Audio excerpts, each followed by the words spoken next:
Most people don't know these tricks, but they are so ingenious that everyone really should know them. Find out how they work, what they are, and how you can get the best out of them in this short video. You're probably familiar with the problem that you can't just vacuum under your bed, for example, because you can't get down there with the vacuum cleaner. Nevertheless, a lot of dirt builds up here that you would like to have removed. What you need for this is a normal hairdryer. Because all you have to do now is go to the other side of the bed, switch on the hairdryer and blow dry vigorously under the entire bed. All the dirt will now be blown out from under the bed. It doesn't take much for me, as I do it regularly. Of course, the whole thing also works behind cupboards or under cupboards. In the end, all you have to do is vacuum it all away and everything is clean again. And there's even another ingenious trick with a hairdryer. Because if you have a fly screen that gets dirty over time, you can also clean it perfectly with a hairdryer. Above all, you can easily remove dust, hair and other sandy dirt from the fly screen by simply blow drying it from the inside. And for larger soiling that sticks to the fly screen from the inside and cannot be blow dried outside, you can use a lint roller. Simply rub it carefully over the fly screen and it will be completely clean again.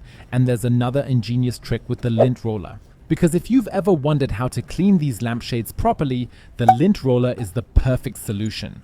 All you have to do is wipe over it a few times and all the hair, even if there is already a lot of it like here, can be removed super easily and simply. But that was just the beginning. I have some more really ingenious tricks for you. For example, if you have a coffee machine like this and the coffee powder or pods fall in and a little mold forms because you don't drink coffee regularly, there is also an ingenious little trick. To do this, clean the bowl completely once and then simply add a little salt every time. It doesn't matter whether it's coarse or fine salt. If you put it back like this now, the whole thing won't get moldy and it will be easier to get it clean again. And if you've never thrown a conventional kitchen sponge into your washing machine before, you should definitely give it a try. Put your clothes in as normal and then simply put 1 or 2 of these sponges in, start the washing machine as normal and run it through. And when you open it again, you'll see what the brilliant advantages are. Because of its structure, this sponge magically attracts hair. They stick to it, as you can see here, so you have significantly less hair on your clothes after washing.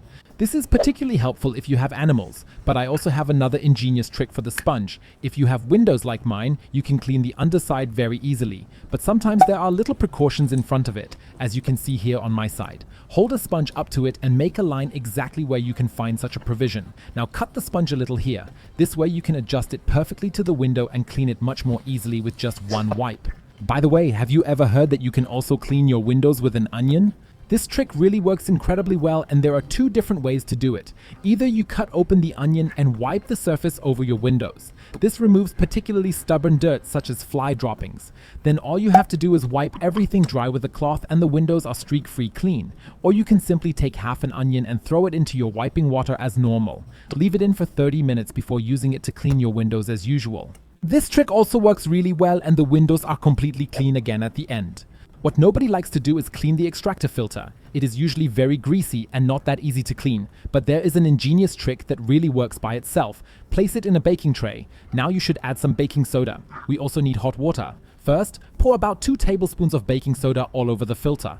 Now you should pour hot water over it so that it is really completely submerged. If it doesn't stay underwater by itself, put a glass on top so that it is weighted down and just stays under the water. Now you should leave it to soak for 30 minutes. When the time is up, you should grab a Coke and tip it in afterwards. It may have already expired, but the trick will still work very well. Now let it work again for about an hour or 2. When the time is up, you just have to pull out the filter, grab a sponge, and then you can see here, I only have to wipe over it once and all the grease residue has already come off and I can just wipe it away. And in the end, the filter is completely clean again without us having to do any major scrubbing. You can also buy baking soda from my store. The link can be found at the bottom of the video description. For the next really ingenious trick, you'll need a coat hanger like this and 2 socks. Now pull one of the socks onto each side so that the entire hanger is surrounded by the socks. This is perfect for wiping underneath or behind your cupboards, as you can stick the hanger all the way in and all the dirt will stick to the sock. You can also wet them a little beforehand, which works even better. This way you can clean the areas that you can't just clean without having to move wardrobes aside. And if you have such red discoloration in a Tupperware container, there is also an ingenious trick for this. You should put hot water in it. It should be about 1/3 full. Now add a small drop of washing up liquid and grab a paper towel. Fold it up so that it fits into the bowl. Place it in here and put a lid on it. Now you should take it in both hands and shake it vigorously. This will allow you to loosen all the dirt in here with the cloth and washing up liquid. Now you just have to remove the cloth and pour off the liquid once and you can see that all the red discoloration has been removed and the can is really nice and clean again. And when you see how easy it is to clean your sink with a little shampoo, you'll always do it that way in future. Take a sponge, dampen it a little and put a small amount of shampoo on top. Now you can start wiping your entire sink. The ingredients in the shampoo make it ideal for getting the sink clean again, and it will even shine beautifully again in the end.